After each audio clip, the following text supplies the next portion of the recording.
जय हिंद। नमस्कार साथियों, आप सभी लोगों का मोस्ट वेलकम है आज के इस नए क्लास में। साथियों, आज के इस क्लास में हम सभी लोग जो है पढ़ने वाले हैं एसएससी जीडी एग्जाम 2026 के लिए मोस्ट इम्पोर्टेंट प्रीवियस ईयर के क्वेश्चन को, जो कि साथियों आपके एसएससी जीडी एग्जाम 2026 के एग्जाम के लिए काफ़ी इंपॉर्टेंट है। तो आप सभी लोग जो इस क्लास को बिल्कुल अच्छी तरीके से लास्ट तक देखिएगा और इस क्लास में दिए जाने वाले इन सभी क्वेश्चन को आप अच्छे से जरूर याद कर लीजिएगा, जिससे कि आप जो अपने एग्जाम में सभी क्वेश्चन को आसानी तरीके से बना पाएंगे। तो चलिए साथियों, क्लास को स्टार्ट करते हैं।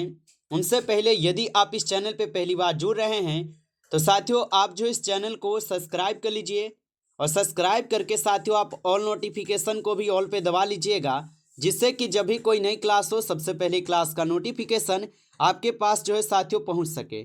तो आप इस चैनल को सब्सक्राइब कर लीजिए, साथ ही साथ साथियों आप जो इस क्लास को भी लाइक जरूर कर लीजिएगा। तो चलिए क्लास को स्टार्ट करते हैं और देखेंगे साथियों क्वेश्चन क्या दिया गया है। साथियों क्वेश्चन है कि भारत के अटॉर्नी जनरल से कौन सा यहाँ पे आर्टिकल जो है ना संबंधित है, बताएंगे साथियों। ये सभी क्वेश्चन साथियों इंपोर्टेंट और सिलेक्टेड क्वेश्चन करवा रहे हैं, जो क्वेश्चन साथियों आपके एग्जाम में भी पूछे जा रहे हैं। तो आप अच्छे से इन प्रश्नों को याद कर लीजिएगा, क्योंकि आपके एग्जाम में साथियों 100% ये सभी क्वेश्चन आपको देखने को मिलेंगे। और बताइएगा कि भारत के अटॉर्नी जनरल से कौन सा आर्टिकल जो है यहाँ पर संबंधित हो जाएंगे। तो याद रखिएगा साथियों, यहाँ पे इस क्वेश्चन का आपका सही जवाब हो जाएंगे ऑप्शन ए अनुच्छेद 76 होगा, ऑप्शन ए सही जवाब है। अगला प्रश्न देखेंगे साथियों, क्वेश्चन है कि किस आर्टिकल के तहत राष्ट्रपति को क्षमादान की शक्ति जो है ना प्राप्त होती है। चलिए बताइएगा साथियों कि किस आर्टिकल के तहत जो है राष्ट्रपति को क्षमादान की शक्ति प्राप्त होती है। तो याद रखिए लीजिएगा साथियों, यहाँ पर हो जाएंगे अनुच्छेद 72 के तहत। ऑप्शन यहाँ पे आप बी लगा रहे हैं तो सही जवाब है अनुच्छेद 72 होगा।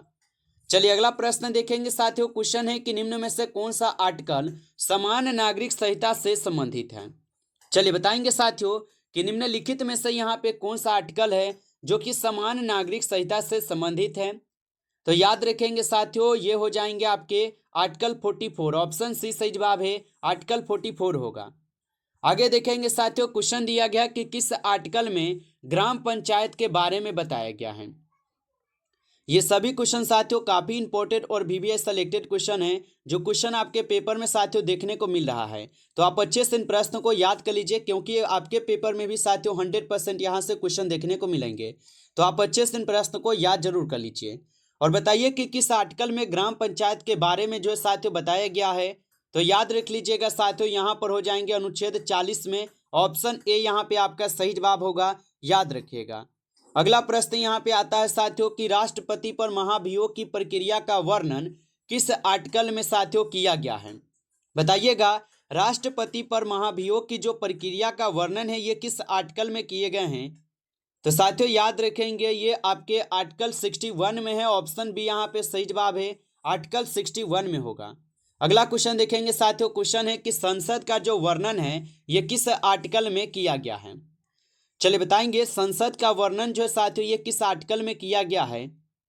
तो याद रखेंगे साथियों, संसद का वर्णन हो जाएंगे आपके अनुच्छेद यहाँ पे 79 में, ऑप्शन बी यहाँ पे सही जवाब है, अनुच्छेद 79 में होगा। अगला प्रश्न देखेंगे साथियों, क्वेश्चन है कि राज्यसभा की जो संरचना से संबंधित कौन सा आर्टिकल है। चलिए बताइए साथियों कि राज्यसभा से संबंधित यहाँ पे कौन सी रचना है और कौन सी आर्टिकल है। तो आप बताएंगे साथियों राज्यसभा से आर्टिकल यहाँ पे 18 है, ऑप्शन ए सही जवाब है, अनुच्छेद 80 दी गई है। अगला क्वेश्चन देखेंगे साथियों, क्वेश्चन है कि लोकसभा की संरचना से संबंधित कौन सा यहाँ पे आर्टिकल है। चलिए बताइएगा साथियों कि लोकसभा से संबंधित कौन से यहाँ पे आर्टिकल होगा। तो याद रखेंगे साथियों लोकसभा से संबंधित यहाँ पे आर्टिकल होगा यहाँ पे अनुच्छेद 81, ऑप्शन डी सही जवाब है, अनुच्छेद 81 होगा, याद रखेंगे। चलिए आगे देखेंगे साथियों, क्वेश्चन है आपका कि राष्ट्रपति की अध्यादेश शक्ति का जो वर्णन है यह किस आर्टिकल में किया गया है। बताइए कि राष्ट्रपति की अध्यादेश शक्ति का वर्णन किस आर्टिकल में किया गया है। तो साथियों आप याद रखेंगे यहाँ पे इस क्वेश्चन का आपका सही जवाब जो है ऑप्शन यहाँ पे ए हो जाएंगे, अनुच्छेद 123 में दी गई है, आप याद रखेंगे। चलिए अगला प्रश्न यहाँ पे आपका आता है वित्त आयोग का वर्णन किस आर्टिकल में किया गया है। साथियों आप लोग के मन में एक सवाल भी चल रहा होगा कि आज सिर्फ और सिर्फ आर्टिकल का ही क्वेश्चन है क्या। तो देखिए साथियों, आर्टिकल से जितने भी इंपॉर्टेंट क्वेश्चन हैं आपके, इनसे बाहर तो आपको कभी क्लास करना नहीं पड़ेगा, क्योंकि यही एक क्लास है जिसमें आपको आर्टिकल कंप्लीट करा रहे हैं, ठीक है। और लमसम 35 क्वेश्चन इसमें आर्टिकल का है जो इंपॉर्टेंट है, जो बार बार दोहराए भी जा रहे हैं। इसलिए आप अच्छे से इनको देख लीजिए एक बार और याद कर लीजिए, दोबारा आपको कभी देखने की जरूरत ना पड़ेगा, ठीक है। वही क्वेश्चन करा रहे हैं जो क्वेश्चन आपके एग्जाम में देखने को मिल रहा है, तो आप अच्छे से इनको याद जरूर कर लीजिएगा। और बताइए कि वित्त आयोग का वर्णन किस आर्टिकल में किए गए हैं। तो साथियों याद रखेंगे आप सभी लोग, आर्टिकल 280 में है। ऑप्शन यहाँ पे बी होगा सही जवाब, याद रखिएगा। चलिए अगला प्रश्न देखेंगे। क्वेश्चन है कि राज्यों के लिए उच्च न्यायालय के बारे में कौन सा यहाँ पे आर्टिकल जो है ना सूचना देता है। चलिए बताइएगा साथियों कि राज्यों के लिए उच्च न्यायालय के बारे में कौन सा यहाँ पे आर्टिकल सूचना देता है। तो याद रखिएगा यहाँ पर हो जाएंगे अनुच्छेद 214, ऑप्शन सी सही जवाब है, अनुच्छेद 214 होगा। आगे देखेंगे प्रश्न है आपका यहाँ पे, दोनों सदनों की संयुक्त बैठक का प्रावधान किस आर्टिकल में किया गया है। चलिए बताएंगे साथियों कि दोनों सदनों की संयुक्त बैठक का जो प्रावधान है ये किस आर्टिकल में किया गया है। तो साथियों आप याद रखेंगे ये आपके आर्टिकल यहाँ पे 108 में होगा। ऑप्शन डी आपका सही जवाब है, अनुच्छेद 108 में है। आगे देखिए प्रश्न यहाँ पे है कि संविधान का संशोधन करने की संसद की शक्ति और उसकी प्रक्रिया का जो उल्लेख है ये किस आर्टिकल में किया गया है। चलिए बताइए, संविधान का संशोधन करने की शक्ति और उसकी प्रक्रिया का उल्लेख जो ये किस आर्टिकल में किए गए हैं। तो आप बताएंगे साथियों ये आपके अनुच्छेद 368 में दी गई है उनको। ऑप्शन डी सही जवाब है, अनुच्छेद 368 में होगा, याद रखेंगे। चलिए आगे देखिएगा, यहाँ पे प्रश्न है आपका, और प्रश्न क्या है कि किस आर्टिकल में एक न्यायालय से दूसरे न्यायालय में न्यायाधीशों के ट्रांसफर का जो है ना उल्लेख किया गया है। चलिए बताइए कि किस आर्टिकल में एक न्यायालय से दूसरे न्यायालय में न्यायाधीशों के ट्रांसफर का उल्लेख किया गया है। तो साथियों आप याद रखेंगे यहाँ पे इस क्वेश्चन का आपका सही जवाब हो जाएंगे ऑप्शन डी, अनुच्छेद 222 में है। ऑप्शन डी को सही जवाब कीजिएगा। चलिए आगे देखेंगे, क्वेश्चन है यहाँ पर कि किस आर्टिकल की मदद से राष्ट्रपति को उच्च न्यायालय से परामर्श करने की शक्ति प्राप्त होती है। चलिए आंसर लगाइए। और साथियों आप लाइक नहीं किए हैं इस क्लास को, तो आपसे छोटा सा रिक्वेस्ट है कि आप इस क्लास को एक बार ज़्यादा से ज़्यादा आप लाइक जरूर कर लीजिएगा। और चैनल पे पहली बार आप जुड़ रहे हैं तो आप इस चैनल को भी सब्सक्राइब कर लीजिए। सब्सक्राइब करके आप ऑल नोटिफिकेशन को ऑल पे दबा के जुड़ जाइएगा, जिससे कि जब भी कोई नई क्लास हो सबसे पहले क्लास का नोटिफिकेशन आपके पास जो है पहुंच सके। तो आप इस चैनल को भी सब्सक्राइब जरूर कर लीजिएगा। और यदि आपको रिवीजन के लिए PDF चाहिए तो आप हमें कमेंट करके साथियों जरूर बता दीजिएगा। और बताइएगा किस आर्टिकल की मदद से राष्ट्रपति को उच्चतम न्यायालय से परामर्श करने की शक्ति प्राप्त होती है। तो याद रखेंगे आर्टिकल 143 से होता है। ऑप्शन ए सही जवाब है, अनुच्छेद 143 होगा। आगे देखिए क्वेश्चन यहाँ पर, किस आर्टिकल में सर्वोच्च न्यायालय द्वारा दिए गए निर्णय या आदेशों की समीक्षा का उल्लेख किया गया है।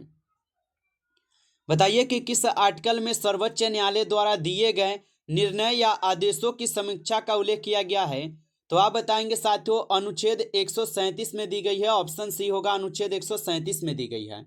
आगे देखिएगा प्रश्न है आपका यहाँ पे, भारत के नियंत्रक एवं महालेखा परीक्षक का उल्लेख किस आर्टिकल में किया गया है। बताइए कि भारत के नियंत्रक एवं महालेखा परीक्षक का जो उल्लेख है ये किस आर्टिकल में किया गया है।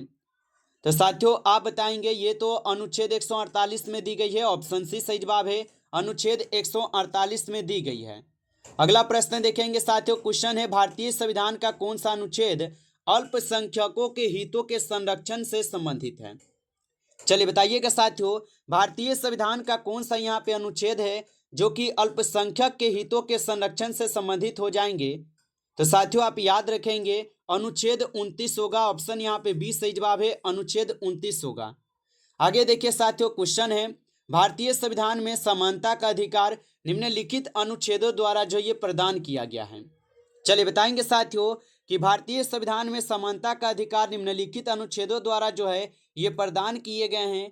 तो साथियों आप सभी लोग याद रख लीजिएगा, अनुच्छेद 14 से 18 तक में दी गई है। ऑप्शन यहाँ पे सी होगा सही जवाब, आप याद रखिएगा।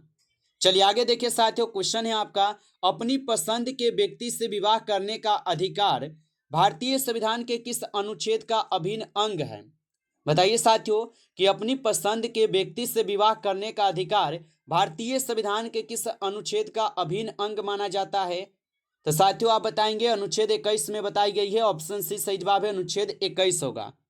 चलिए आगे देखेंगे साथियों, क्वेश्चन यहाँ पे दिया गया है और क्वेश्चन क्या है साथियों कि भारत के संविधान का निम्नलिखित में से कौन सा यहाँ पे अनुच्छेद भारत की समेकित निधि से संबंधित प्रावधानों से संबंधित है।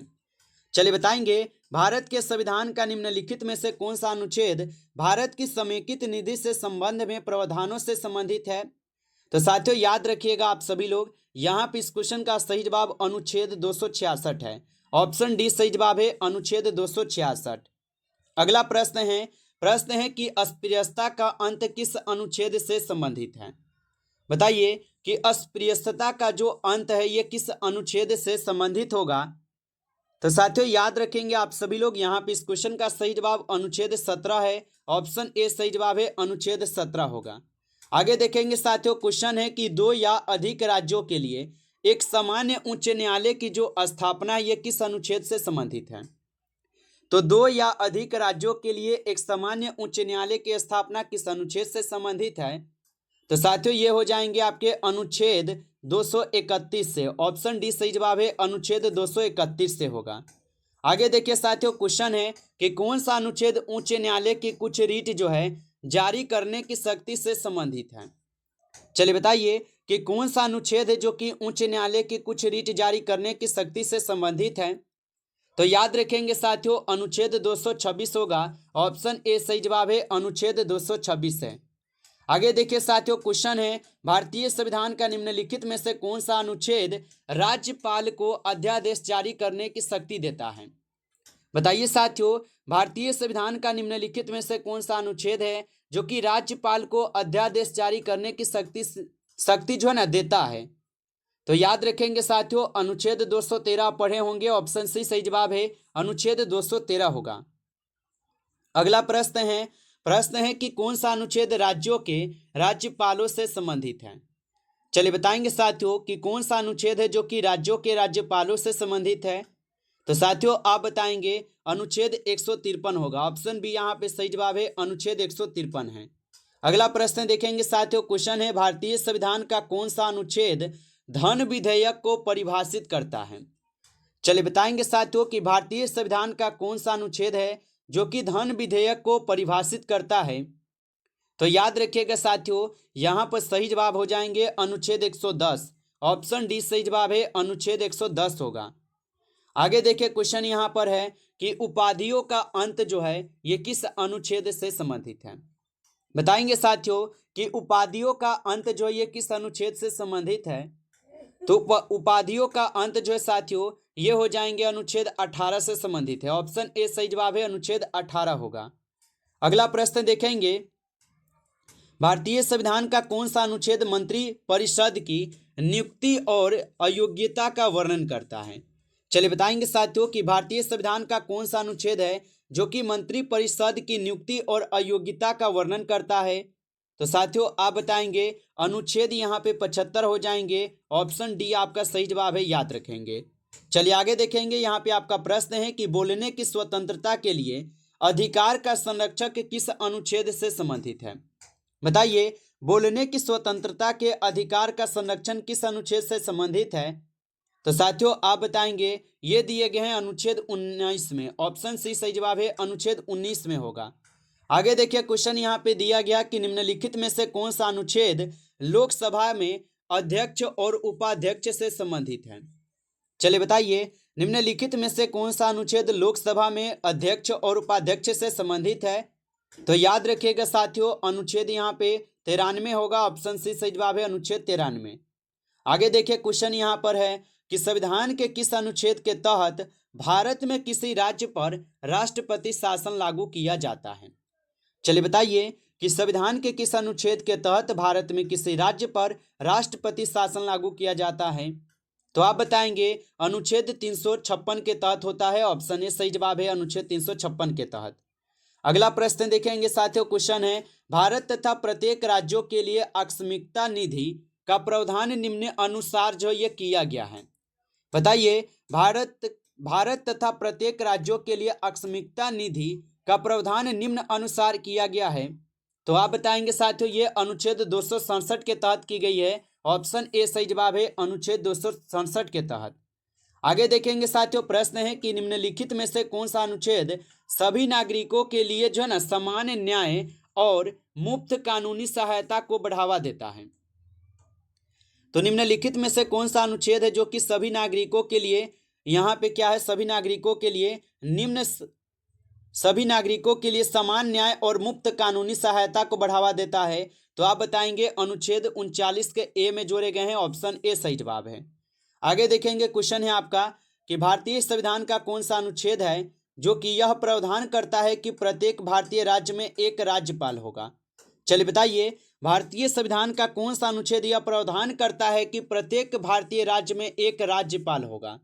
तो आप लोग बताएंगे अनुच्छेद 153 ये कहता है, ऑप्शन बी यहाँ पे सही जवाब है, अनुच्छेद 153 होगा।